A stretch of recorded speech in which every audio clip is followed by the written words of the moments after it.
Bonjour à tous. Alors, très heureuse de vous retrouver pour un nouveau webinaire. Alors aujourd'hui, nous allons traiter d'un sujet très intéressant pour tous les chefs d'entreprise. C'est comment finir l'année en beauté et surtout anticiper la prochaine. Alors, nous allons commencer d'ici quelques minutes. Je vous rappelle que vous pouvez poser vos questions depuis l'onglet questions via le chat tout au long du webinaire. Nous y répondrons pendant toute la durée du webinaire. Je tiens à m'excuser pour le moment car moi, ma caméra n'est pas active, donc vous voyez sûrement nos intervenants David et Philippe, mais pour l'instant, vous ne me voyez pas moi. J'essaye de régler le petit souci, mais j'ai des petits soucis de caméra. Donc je suis désolée de ce petit contretemps. Alors du coup, moi c'est du coup Pauline et du coup ce soir on est avec David et Philippe. On vous les présentera un tout petit peu plus tard aussi, mais du coup ils sont présents avec nous ce soir.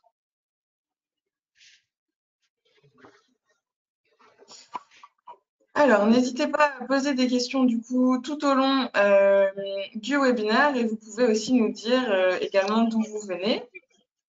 Ça, c'est quand même toujours sympa de savoir d'où on nous regarde. Euh, donc voilà. Et puis du coup, il est 17h02, donc on va pouvoir commencer. Alors, au programme ce soir, une courte présentation de Rivalis, donc qui sommes-nous? Puis une présentation de nos super intervenants qui sont là ce soir pour vous parler d'un sujet très important. Et du coup, après, nous passerons à ce sujet-là, comment finir l'année en beauté et anticiper la prochaine. Donc, petite présentation de Rivalis. Donc, Rivalis est le premier accompagnement des dirigeants. Il a été créé en 1994, donc ça fait maintenant 27 ans qu'on existe. 730 conseillers en France et en dom-tom, donc il y a forcément un conseiller à peu près moins d'une heure de chez vous. 87 395 entrepreneurs utilisateurs de nos services. Le BSP, c'est quoi? C'est le bon sens paysan, le bon sens pratique. C'est comme vous voulez, comme vous pouvez l'appeler comme vous voulez. Mais c'est un peu notre feuille de route, c'est-à-dire qu'on utilise toujours le côté pratique, le bon sens pour répondre au mieux à l'ensemble des enjeux et problématiques des dirigeants. Notre objectif ultime est que le patron soit bien dans son quotidien. Donc ça, c'est vraiment voilà, l'objectif qu'on souhaite atteindre à chaque fois qu'un conseiller accompagne un dirigeant. Et juste avant de finir, avant de vous présenter du coup nos intervenants, pardon, juste nous allons revenir sur deux chiffres très importants. Donc depuis que nous analysons les résultats sur le terrain, et nous avons constaté qu'il y a plus 71% de sérénité de l'accompagnement d'un conseiller rivaliste sur les dirigeants et plus 40% de résultats. Donc voilà, c'est tout pour notre présentation de Rivalis. Et je laisse du coup la parole à David et Philippe qui vont pouvoir du coup se présenter. Je vais commencer. Bonsoir à tous. David, je suis conseiller Rivalis sur l'axe Lyon-Saint-Étienne et j'accompagne des dirigeants de TPE, que ce soit des artisans, des commerçants, des restaurateurs ou des entreprises de services. Et donc Philippe Dubois, moi je suis conseiller Rivalis depuis 2 ans et je travaille sur la région Auvergne, donc Puy-de-Dôme, Cantal, Allier, Haute-Loire. Et je travaille aussi avec tout type de patrons et d'entreprises, un peu plus d'artisans et d'industriels, mais sinon sans distinction. Ok, merci beaucoup. Eh bien, du coup, je n'arrive toujours pas à régler mon problème de caméra, mais on va pouvoir y aller. Alors, donc voilà, comment bien finir l'année et anticiper la prochaine. Et c'est parti pour le sommaire. Alors, je vais vous le présenter rapidement. On est parti en fait de l'idée, c'est le cas de le dire. On a une image toute faite de réussir sa fin d'année ou réussir un exercice. Il nous vient immédiatement en tête une information, c'est le chiffre d'affaires, qui est le premier indicateur. Sauf que, on le verra, c'est une fausse bonne idée, puisqu'il n'y a pas que ça. Donc, on verra qu'il faut gérer, mais anticiper, c'est encore mieux. Et puis, une fois qu'on a optimisé sa gestion, et ben, du moins une fois qu'on a réussi sa gestion, on peut justement l'optimiser. Tout ça, ce sera émaillé de conseils pratiques, d'exemples concrets, et on vous fera un récap en fin de présentation pour vous relister tout ça parce qu'on pense que ça risque d'être riche et touffu. Donc, on refera une liste succincte pour vous remettre en tête tous ces paramètres-là. Je pense qu'on peut commencer, Philippe, avec réussir sa fin d'année. Merci David. Oui, donc ce que tu disais, c'est le premier chiffre qui vient en tête, ou le premier indicateur qui vient en tête, c'est le chiffre d'affaires, parce que c'est effectivement important, hein, c'est la première ligne du compte de résultat, c'est ce qui fait qu'il y a de l'argent qui rentre. Donc effectivement, il faut l'avoir en tête, et en général, tous les patrons ont en tête le chiffre d'affaires. Mais ça suffit pas, parce qu'on peut avoir un bon chiffre d'affaires, mais ce qui compte, c'est le résultat en bas de la page, c'est-à-dire qu'il faut avoir des notions de charge pour que ce soit intéressant. Et donc, alors je suis désolé, je vais faire un petit peu de comptabilité, on va passer un petit peu des ratios de gestion en revue. Le premier indicateur qui suit le chiffre d'affaires, c'est la marge brute. Alors la marge brute, hein, pour rappel, c'est juste l'écart entre le chiffre d'affaires et puis l'achat de matières premières ou de marchandises. Donc ça intègre une partie des charges. C'est une notion que beaucoup d'entrepreneurs, de patrons ont en tête parce que c'est pas compliqué à obtenir. On sait en général combien on dépense en achat et donc on arrive à avoir cette notion assez facilement.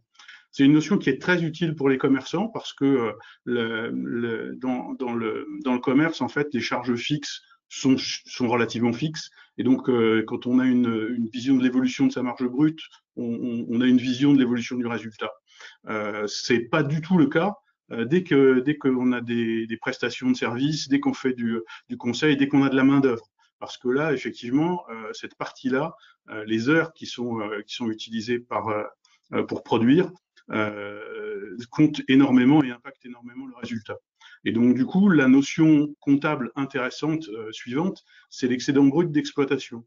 L'excédent brut d'exploitation, c'est la marge brute moins toutes les charges que l'entreprise a pour son exploitation.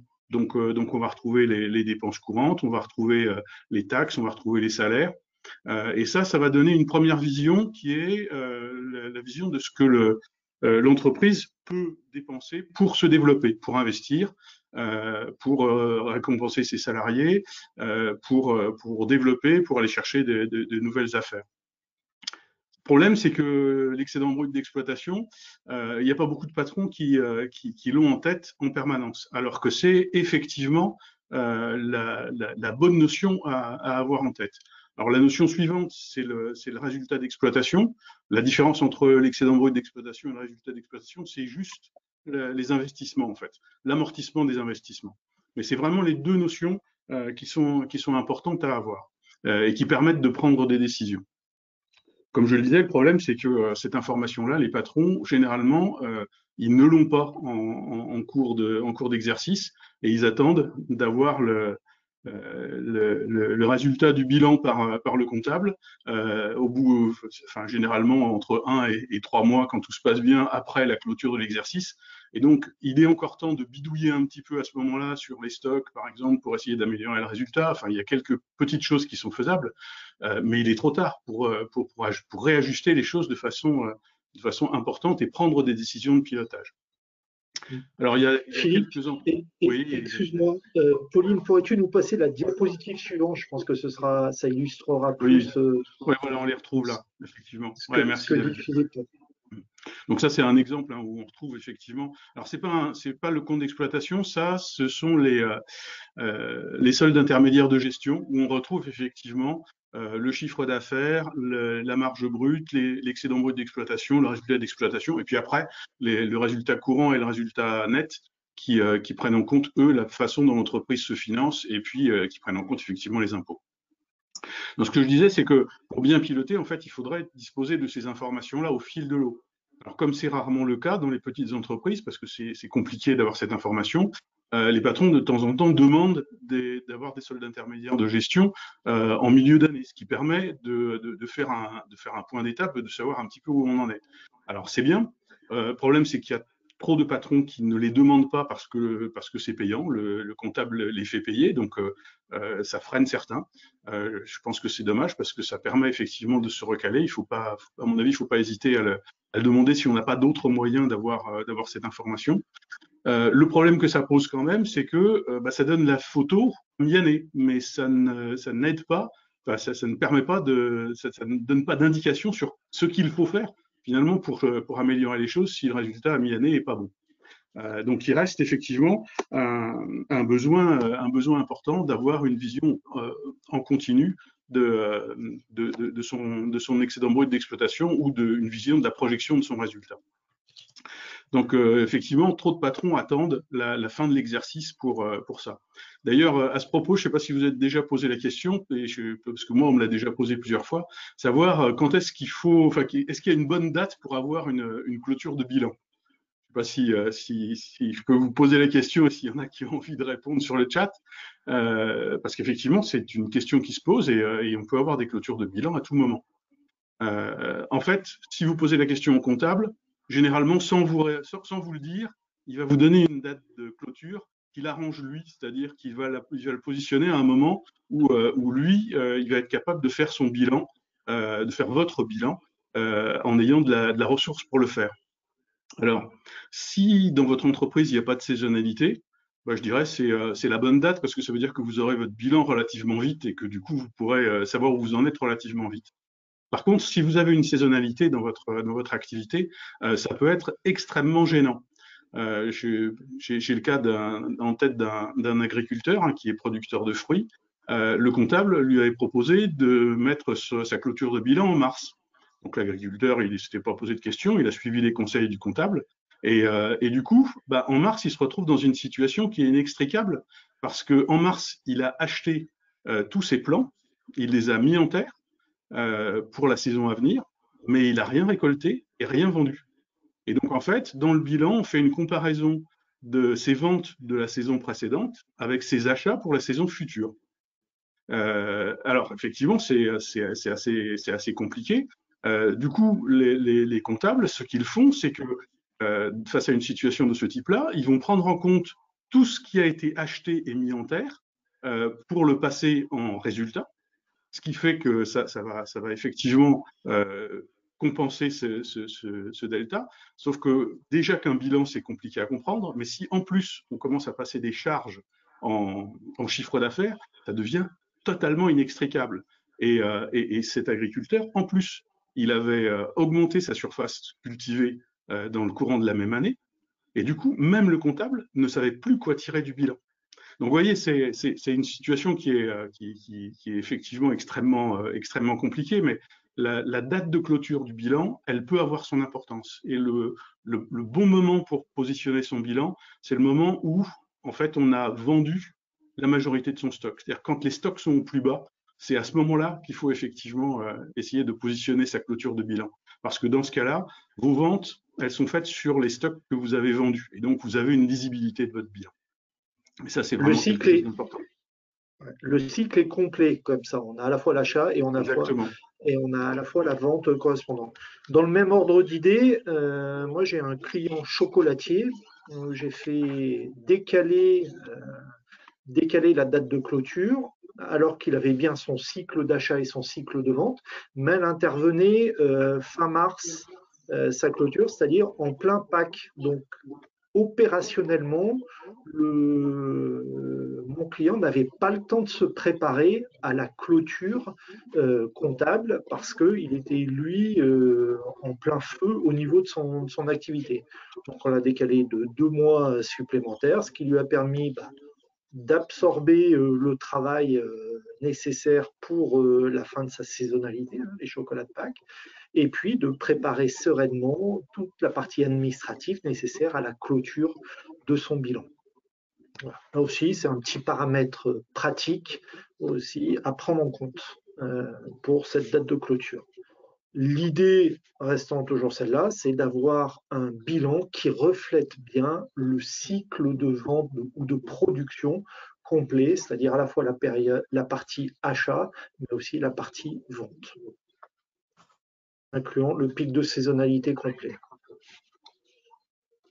Et bien pour ça, on peut passer du coup à la deuxième idée qui vient quand on parle de chiffres et de clôturer sa fin d'année, c'est les marchandises et les stocks qui sont nécessaires pour faire du chiffre d'affaires, pour une activité commerciale principalement, mais aussi une activité de restauration et même une activité artisanale, puisque tant qu'on n'est pas dans une activité purement de service, eh ben, on a besoin de réaliser des achats et on a besoin d'avoir du stock par anticipation. Et pour ça, le meilleur stock, c'est celui que l'on va vendre. Donc, il faut bien avoir prévu son objectif de chiffre d'affaires, prévu le niveau de stock nécessaire pour atteindre son chiffre d'affaires.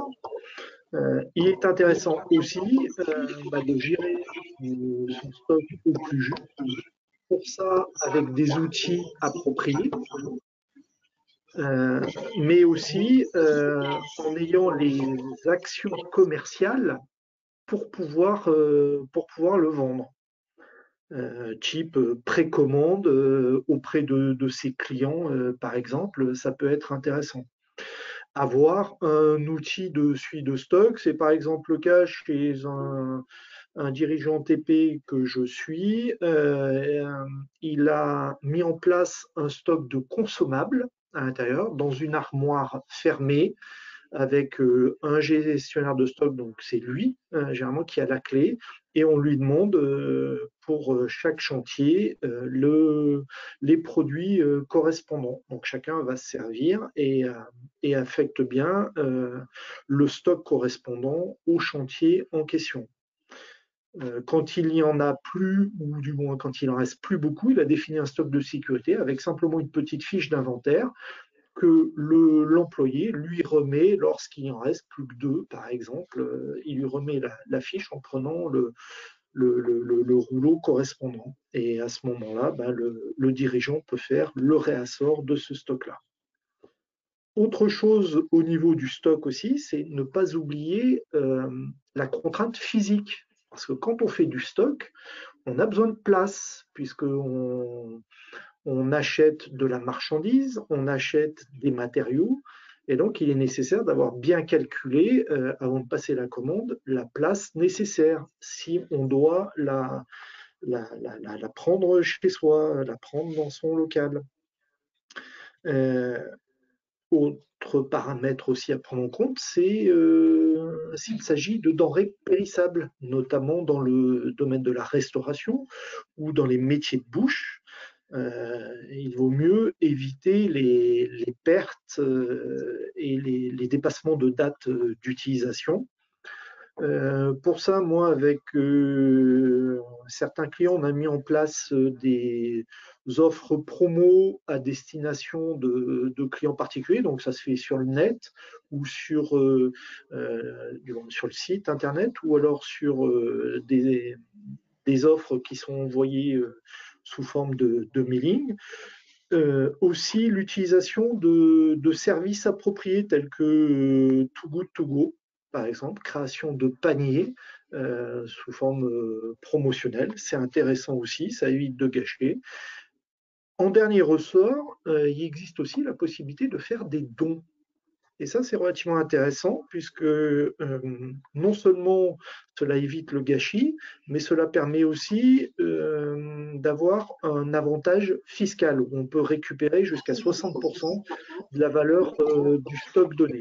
Donc ça peut être là aussi une bonne solution. Quoi qu'il en soit, ce qu'il est à retenir, c'est que le stock, il faut s'en servir et ne pas le subir. C'est-à-dire qu'il faut avoir anticipé, hein, on l'a vu, mais il faut aussi pouvoir l'utiliser à bon escient, puisque le stock peut avoir un rôle aussi. Euh, Par exemple, la variation de ce stock. Si j'ai besoin d'avoir un résultat intéressant ou un beau résultat pour mon activité, bah, d'augmenter son stock a un effet positif sur le résultat de l'entreprise. A contrario, d'avoir une variation de stock négative diminue le résultat. D'un autre côté, il peut être intéressant, et ça je l'ai très peu vu, peut-être que Philippe, toi tu l'as vu, c'est de mettre en place des dépréciations de stock.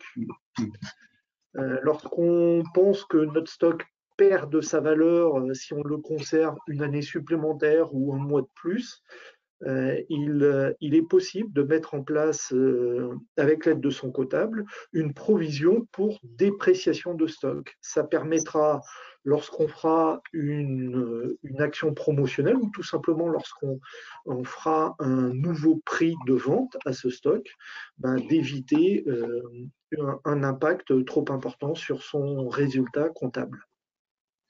Ouais, moi, David, j'ai un client qui utilise ça, qui utilise régulièrement les dépréciations de stock, hein. C'est une entreprise qui travaille dans le domaine du textile. Et donc, la partie textile, bah, c'est très lié à la mode.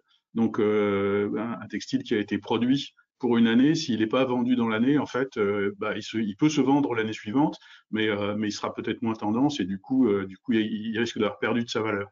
Et donc, ce que l'on fait avec ce client, c'est de faire une dépréciation de stock régulièrement, toutes les fins d'année. L'intérêt de le faire à la fin de l'année, c'est que bah, ça permet de passer une provision pour dépréciation de stock. Du coup, ça permet de faire baisser le résultat et donc de faire baisser la charge fiscale sur l'entreprise. Donc effectivement, dans des entreprises qui peuvent le faire, c'est relativement intéressant. Alors c'est très encadré, hein, les dépréciations de stock, parce qu'évidemment le fisc surveille ça. Donc si vous êtes amené à le faire, il faut le faire avec un conseiller, un comptable ou quelqu'un d'autre pour bien savoir comment faire. Il y a des règles très pratiques, hein, pour faire ce genre de choses. Mais effectivement, c'est intéressant de le faire à la fois pour la partie résultat fiscal, à condition de le faire avant la fin de l'année. Et puis c'est intéressant, comme tu le disais, parce que derrière, quand on va vouloir vendre les produits un peu plus tard, en fait, on va les vendre à des prix plus bas. Et du coup, si on n'a pas fait de dépréciation de stock, bah, quelque part, on va vendre les produits avec une marge apparente qui va être beaucoup plus faible que leur marge réelle. Là, l'intérêt, c'est justement que vous conserverez une vision de la marge que vous faites sur vos produits. Donc, c'est vraiment intéressant d'utiliser ce système-là. Alors, je vous coupe juste 2 petites minutes parce que quand David parle, ça résonne chez toi, Philippe, et du coup, ça fait de l'écho et on entend mal du coup. Donc, il faudra juste couper les micros quand l'un ou l'autre parle. Comme ça, on entendra bien. Voilà, c'est tout. Et du coup, je suis revenue, mais je suis repartie. J'ai encore des problèmes de webcam. On peut continuer. Bon, du coup, David, je continue sur la trésorerie, donc tu coupes ton micro. Bon, donc l'autre bonne idée qui est suivie par un certain nombre de patrons, c'est de se dire, bah, de toute façon, moi je vérifie ma trésor tous les jours, donc je sais où j'en suis et je sais si les choses vont bien ou pas. Alors c'est oui et non, c'est-à-dire que oui, ça permet de savoir que là où on en est au moment où on regarde, mais ça suffit pas. Il faut la trésorerie, c'est important, mais il faut la regarder en prévisionnel et en fonction des activités, il faut être capable de projeter sa trésorerie à 3 mois, à 6 mois, voire à 1 an pour savoir effectivement où est-ce qu'on va mettre les pieds. Ah, je pense que cette partie-là est importante et il ne faut pas confondre, hein, la trésorerie et le résultat. C'est vraiment deux notions qui sont distinctes. La trésorerie, c'est ce qui vous permet de vivre au quotidien, ça permet de régler vos factures, et il faut effectivement la recharger régulièrement pour pouvoir payer les factures qui arrivent. Et une entreprise peut très bien avoir un résultat extrêmement positif, et pour autant déposer le bilan faute de trésorerie parce qu'à un moment donné, elle se retrouve sans liquidité. C'est le cas, par exemple, des entreprises qui ont des durées de cycles de production qui sont très longs. Si en plus c'est couplé avec des clients qui ont des délais de règlement qui sont relativement longs, on peut se retrouver dans des situations où effectivement, à un moment donné, il n'y a plus de trésorerie et on peut être obligé de déposer le bilan alors que l'entreprise a potentiellement un résultat positif. A contrario, c'est pas parce que on a un mauvais résultat qu'on n'est pas dans une situation à risque. C'est-à-dire que effectivement votre trésorerie elle peut être à un bon niveau, mais si vous avez repoussé un certain nombre d'emprunts, par exemple, le remboursement d'un certain nombre d'emprunts, il faut avoir la vision qu'effectivement ces emprunts-là vont arriver, et c'est là que la trésorerie prévisionnelle est intéressante parce qu'elle permet d'anticiper ça et de se préparer à rembourser ces emprunts. Petite parenthèse sur le PGE, hein, je pense qu'il y a beaucoup d'entreprises qui profitent de ce système qui a effectivement été intéressant à un moment donné. Pour les entreprises qui l'ont utilisé, le début de remboursement du PGE va bientôt arriver, hein, c'est pour l'été prochain, et il faut vraiment avoir la vision de l'impact que ça va avoir sur la trésorerie. Donc c'est vraiment important d'avoir cette vision de trésorerie prévisionnelle. Philippe, excuse-moi, je Oui. t'interromps. Est-ce que les participants peuvent nous dire sur le chat là s'ils ont mis en place un prévisionnel, un suivi de leur trésorerie et un prévisionnel pour anticiper leur trésorerie là pendant les 2 petites minutes qui viennent là, s'ils peuvent nous le dire sur le chat, comme ça on fera un décompte. Pauline nous dira les résultats. Ouais, ça marche. Allez-y, vous pouvez du coup répondre sur le chat via les questions et comme ça, on pourra en savoir plus sur vous.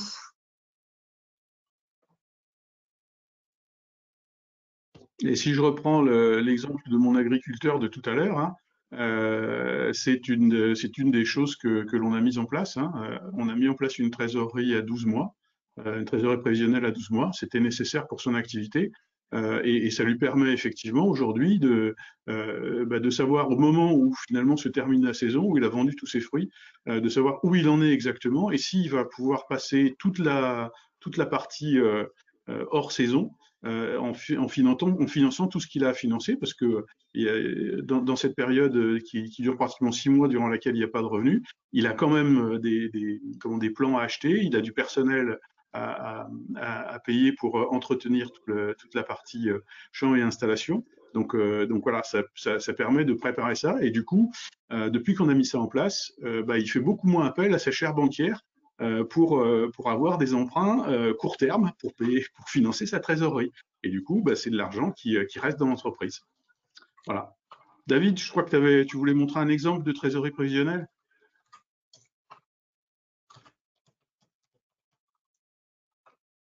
Avec Alors, le micro, c'est mieux. Je crois que voilà. c'est sur la diapositive suivante. Là, c'est un exemple concret de ce que peut être un prévisionnel de trésorerie. Donc, c'est avec un client commerçant. On a prévu tous les mois, en début d'année, ce qu'allaient être les encaissements, c'est-à-dire le chiffre d'affaires prévisionnel, un mois par mois, et les décaissements, que ce soit des charges variables, ce qui est nécessaire en marchandises, en achat de marchandises, et puis les frais fixes de l'entreprise, le loyer, l'électricité, le matériel, etc. etc. On prévoit tout ça mois par mois, tout au long pour l'année qui vient. Et chaque mois, on contrôle, on enregistre pour savoir si on est bien dans les clous de ce que l'on a prévu, ou s'il y a une dérive, et ben on regarde pourquoi. Ça a un autre intérêt. En bas, vous voyez, on a le solde, puisqu'on le fait mois par mois parce que c'est suffisant pour mon client, mais ça pourrait être semaine par semaine. Donc là, c'est un peu plus lourd, mais c'est que la première fois où c'est compliqué, après, c'est à entretenir et ça va beaucoup mieux. Mais ça a un autre intérêt, c'est que avec un prévisionnel, on peut identifier quelles seraient les périodes compliquées. Dans cet exemple-là, on le voit, on a le mois d'avril et on a les mois de la fin d'année qui sont plutôt compliqués. C'est lié à des achats de marchandises, c'est lié à des investissements. On sait exactement, du coup, comme c'est exactement les mois qui seront compliqués et on génère, et de combien, et on génère en conséquence la trésorerie les mois d'avant, de manière à ce que le compte ne soit pas en découvert, de manière à ce que on ne fasse pas d'investissement ou de dépenses, de décaissement, donc, non prévus, qui risqueraient d'avoir réellement un compte qui passe dans le rouge. On peut avoir du coup des mois avec un déficit, mais le solde bancaire, lui, restera positif parce qu'on aura généré suffisamment de trésorerie les mois d'avant et on aura prévu les mois d'avant de conserver de la trésorerie pour financer ces mois déficitaires. C'est l'un des intérêts d'avoir un prévisionnel de trésorerie. Maintenant, autre idée. Pardon, je te coupe juste. On commence à avoir des petites réponses par rapport à ton petit sondage que tu as lancé. Sur la majorité des réponses, la plupart des personnes ne l'ont pas encore fait ou ne l'ont pas encore mis en place. J'ai juste 2 personnes qui l'ont déjà fait, qui l'ont mis en place, mais sinon, c'est que des noms.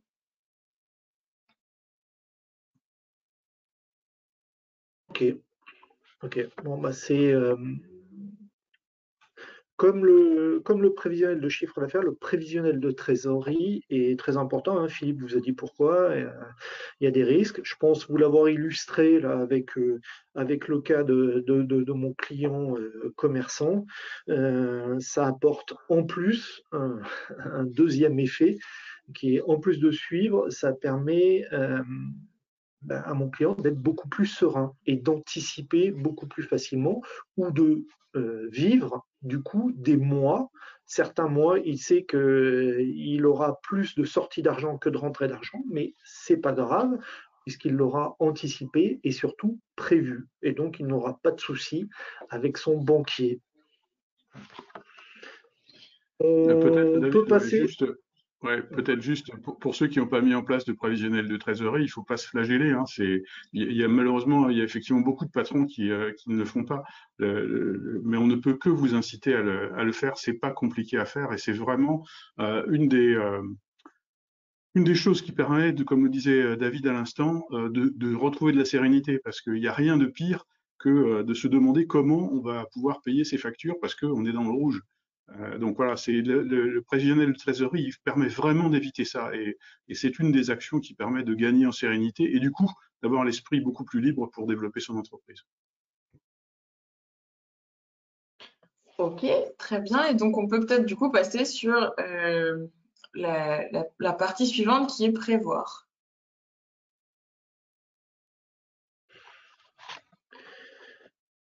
Alors, prévoir, on a parlé de stock, on a parlé de chiffre d'affaires, on a parlé de trésorerie, mais aussi pour réaliser une bonne fin d'année, il est peut-être et il est sans doute nécessaire de s'interroger sur les moyens matériels dont on dispose. Est-ce qu'on a suffisamment de matériel par rapport au chiffre d'affaires qu'on a prévu de réaliser, ou est-ce qu'on a suffisamment de personnel aussi pour réaliser le chiffre d'affaires.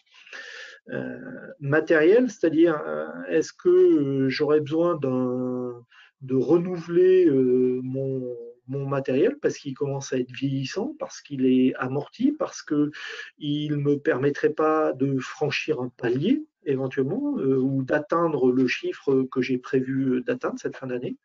Donc, est-ce qu'il s'agirait d'un renouvellement ou est-ce qu'il faudrait que j'investisse? C'est des questions à se poser et immédiatement derrière, c'est se poser de prévoir et de calculer le retour sur investissement. retour sur investissement, c'est que va m'apporter ce nouvel investissement, que va m'apporter en plus le fait de changer, de renouveler mon matériel. Est-ce que c'est du temps? Donc pour mon confort de travail, je vais gagner en temps. Est-ce que c'est de la productivité supplémentaire? Je vais pouvoir aller chercher plus de chiffre d'affaires puisque je produirai plus. Autre question aussi à se poser, c'est est-ce que j'ai la trésorerie ou est-ce que la banque va me suivre? Alors, on conseille surtout quand il s'agit d'un matériel relativement lourd de faire plutôt un prêt. Parce que ne pas financer avec du cash un investissement long qui sera rentable sur la durée. Je l'ai encore vu cet après-midi, en début d'après-midi, mon interlocuteur avait investi avec sa trésorerie. Or, on ne sait pas de quoi demain sera fait, donc il vaut mieux préserver sa trésorerie.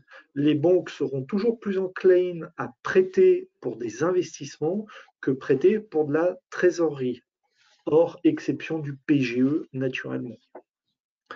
Donc à bien voir. Autre impact, c'est l'investissement peut avoir un intérêt fiscalement. Philippe nous en reparlera, je pense, un peu plus tard pour cette fin d'année, mais ça peut avoir un intérêt pour générer un peu plus de charges. Quant au personnel, eh ben, est-ce que j'ai le personnel nécessaire pour faire ma fin d'année? Là, je pense notamment aux commerçants que j'accompagne et aux restaurateurs surtout, qui, s'ils ont prévu d'ouvrir pour Noël, pour le jour de l'an, s'ils ont prévu d'avoir plus d'activités liées au repas de fin d'année, eh ben, pour ces périodes-là, pour ce pic de saisonnalité, il a été nécessaire de prévoir du personnel supplémentaire, des extras. Là encore, ça s'anticipe, il faut les recruter, ça prend peut-être un peu de temps, surtout en ce moment au niveau de la restauration. Il y a un minimum de formation aussi à leur apporter. Donc là encore, il est nécessaire de prévoir.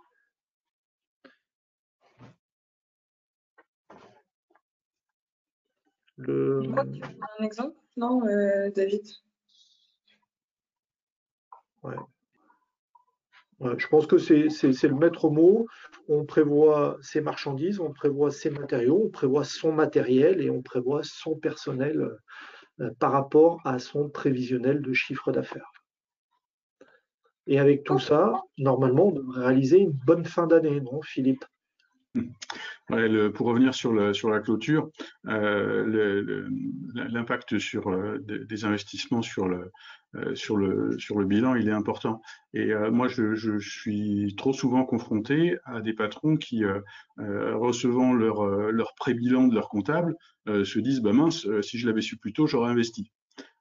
Plutôt que de payer des impôts sur ces montants-là. C'est vraiment enfin, c'est un des points stratégiques de l'intérêt d'avoir une vision prévisionnelle de son résultat. C'est que si on sait la veille pour le lendemain que le résultat va être positif, ben on n'a pas le temps d'investir. Si on le sait 6 mois avant, ben on a le temps d'organiser l'investissement dont on a besoin, qu'on avait peut-être prévu l'année d'après, mais qu'on peut faire cette année. Et du coup, ça va permettre de passer cet amortissement en charge et de faire baisser la partie impôt et donc de conserver plus d'argent dans l'entreprise.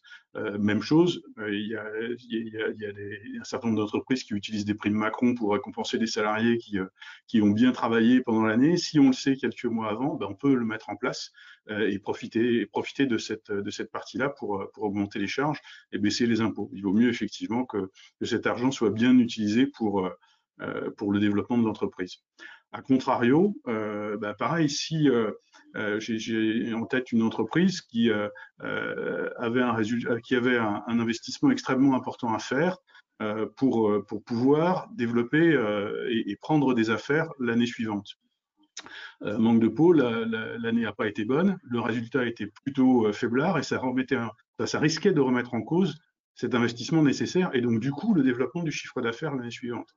Le fait de le savoir à l'avance, ça nous a permis de regarder le sujet et de se demander comment on pouvait faire pour maintenir l'investissement l'année prochaine en reportant un certain nombre de dépenses qui étaient encore reportables sur l'année suivante.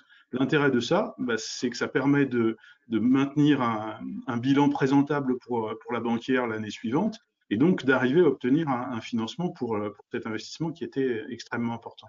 Donc, vous voyez, c'est le fait d'avoir une vision anticipée du résultat de l'entreprise, c'est vraiment extrêmement important.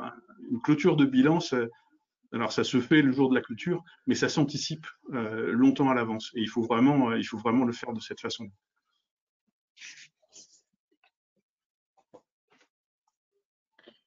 Ok, je crois qu'on peut du coup passer à l'optimisation. C'était le sujet, Pauline, t'as pas mis la diapositive, mais c'était ce sujet-là. Ah pardon, mais en fait oui, ok, J'ai pas d'accord, je demandé de m'étais la passer. J'ai fait pas le mettre, demandé. mais... Mais effectivement, la petite image, c'était un clin d'œil, c'est-à-dire qu'effectivement, c'est le moment de regarder quand on fait du résultat, effectivement, de regarder comment on va pouvoir l'investir dans l'entreprise. C'est le moment aussi pour le patron, parce que l'entreprise, ça sert aussi au patron de faire ce qu'il a envie de faire avec ce que produit l'entreprise. Ça peut être effectivement de faire son investissement, enfin de faire le prélèvement pour faire l'investissement personnel dont il rêve depuis longtemps et qu'il n'avait pas pu faire. Mais pareil, ces choses-là, ça s'anticipe. Ok.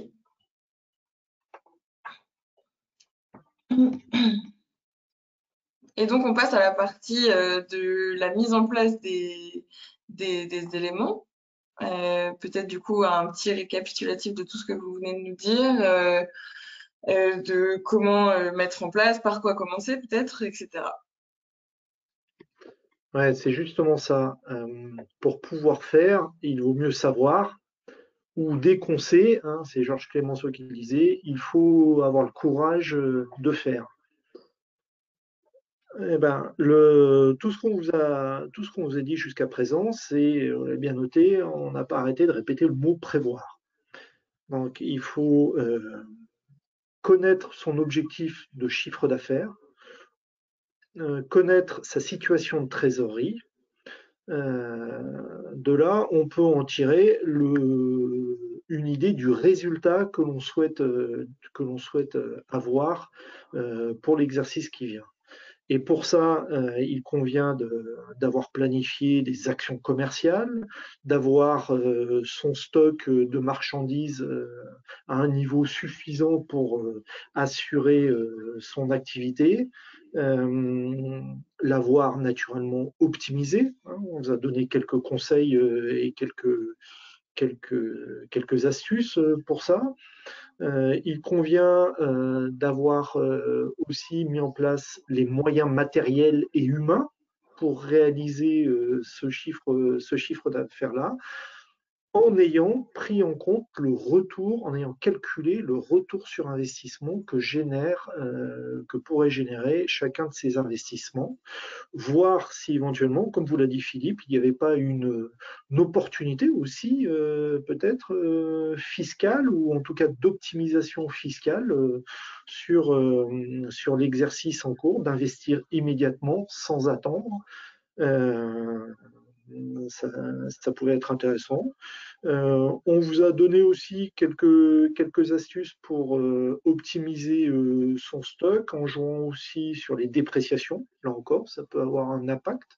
Le niveau de stock, sa variation de stock et ses dépréciations peuvent avoir un impact aussi sur le résultat fiscal de cette fin d'année. Ok, très bien. Mais du coup, alors là, vous nous avez donné toutes les clés, vous nous avez donné tous les bons conseils pour bien finir l'année. Mais c'est vrai que du coup, on est le 7 décembre et c'est peut-être un peu tard et compliqué de tout mettre en place avant la fin de l'année pour bien la finir. Mais du coup, je pense qu'on peut mettre tout ça en place pour anticiper l'année prochaine. David, Philippe, que suggérez-vous du coup à mettre en place plus rapidement possible?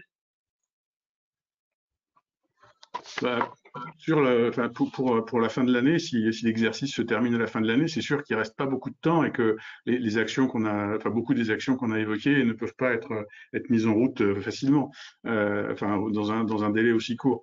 Là, il faut effectivement essayer de entre guillemets, sauver les meubles, c'est-à-dire facturer un maximum, faire rentrer l'argent un maximum, réguler ses achats éventuellement, parce que là, il y a encore de la possibilité pour réguler les achats. Ce que je disais tout à l'heure sur les dépréciations de stock, c'est pas compliqué à faire et ça peut se faire, mais c'est vrai que faire un gros investissement, une chose comme ça, on peut plus le faire.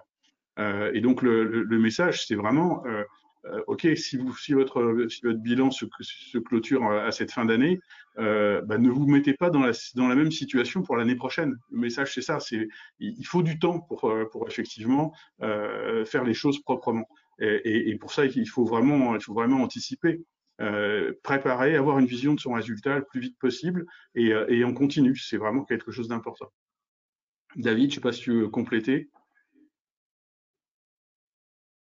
Oui, j'étais entraîné. En plus, je vais essayer de répondre à Rémi qui a posé une question.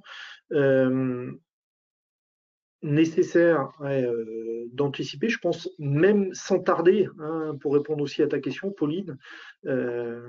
Ok, il y a peut-être des choses qui sont difficiles à mettre en œuvre pour cette fin d'année, mais ce sera jamais du temps perdu puisqu'elles peuvent être reportées et utilisées pour l'année prochaine. On anticipe un début d'année de la même façon qu'on pourrait anticiper une fin d'année. Les paramètres restent toujours les mêmes. Au lieu de se dire c'est simplement le périmètre temps ou le périmètre chiffre d'affaires qui diffère.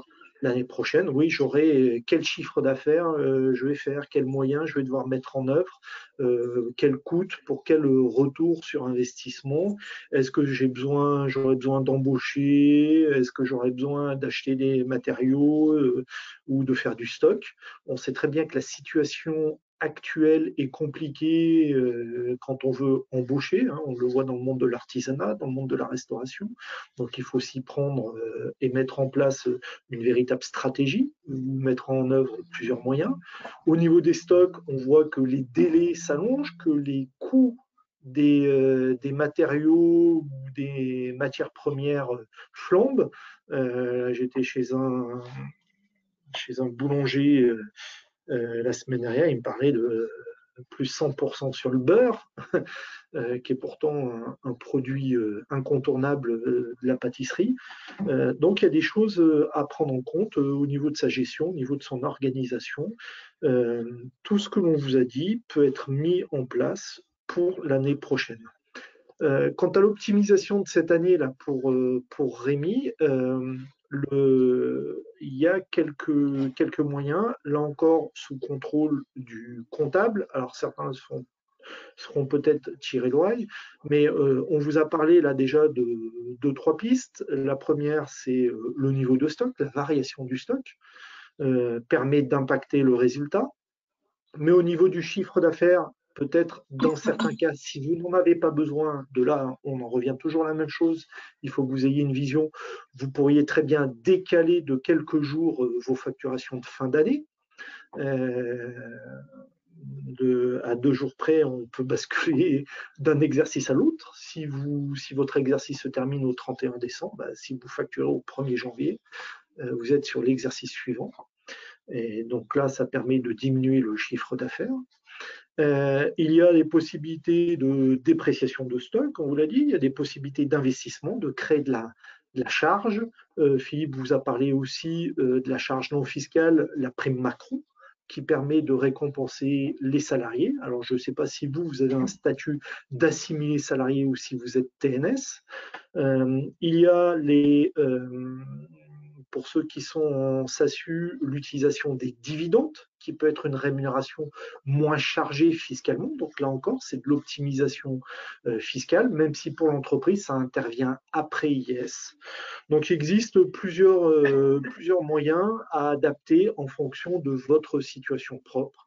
Pour ça, je vous invite éventuellement, c'est à vous mettre en relation avec le conseiller rivaliste le plus proche qui pourra au moins vous guider et éventuellement, si vous avez une situation complexe, peut-être vous mettre en relation avec un expert pour le coup, puisque nous sommes surtout des conseillers de proximité pour aider le chef d'entreprise améliorer sa rentabilité, sa situation, son organisation.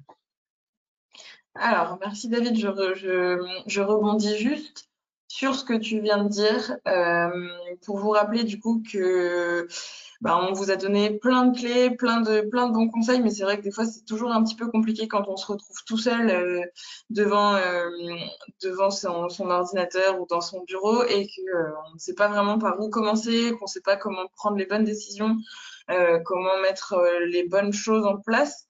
Donc, n'hésitez vraiment pas à vous faire conseiller, comme le disait David. Vous n'êtes pas seul. Rivalis et les conseillers sont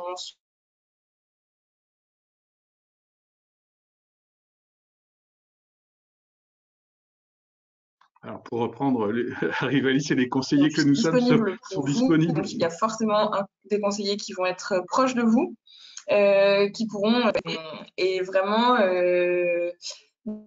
n'hésitez pas. Vous allez aussi être rappelé gratuitement après le webinaire par un conseiller pour échanger sur la situation, sur votre situation.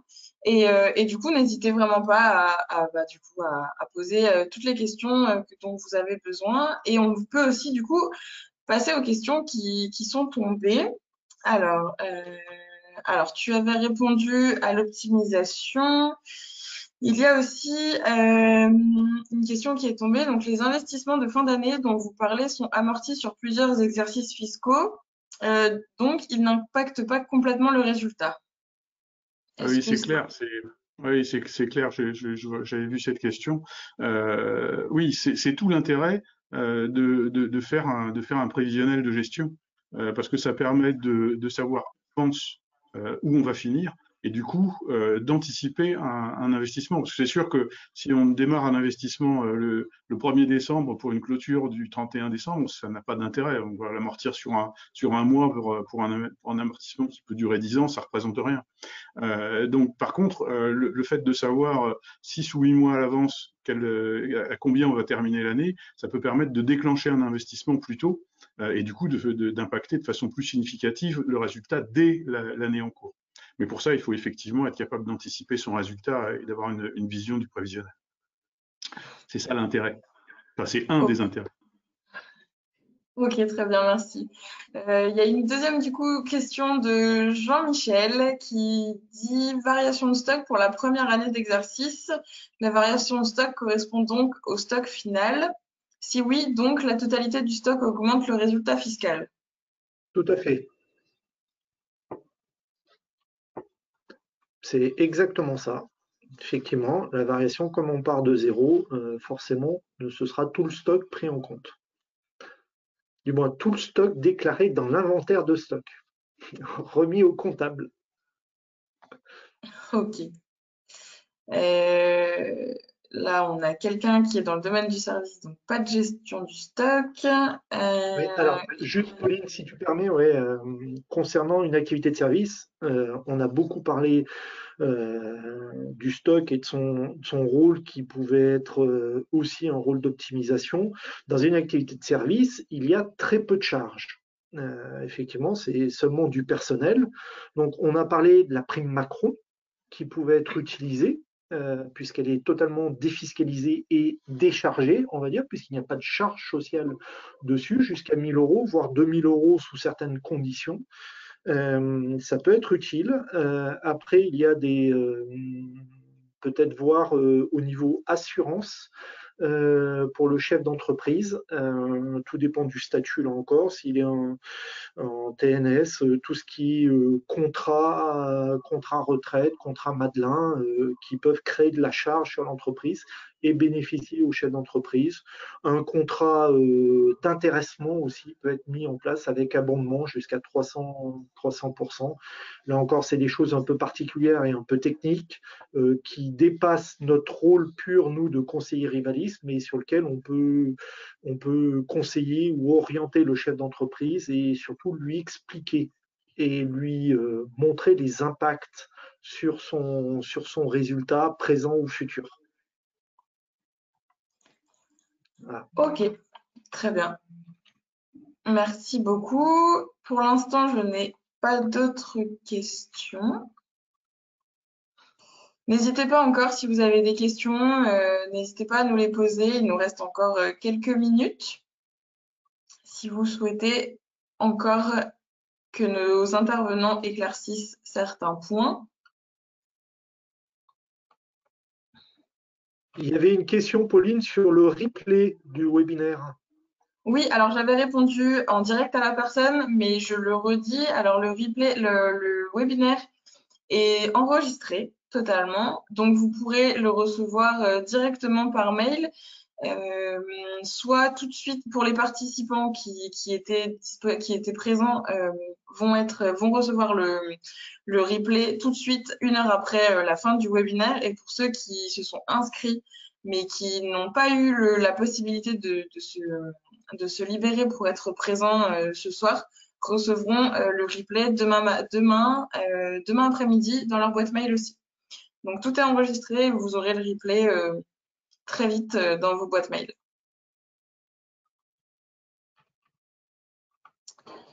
Est-ce qu'il y a eu d'autres questions? Je ne crois pas. Donc on va peut-être du coup s'arrêter là.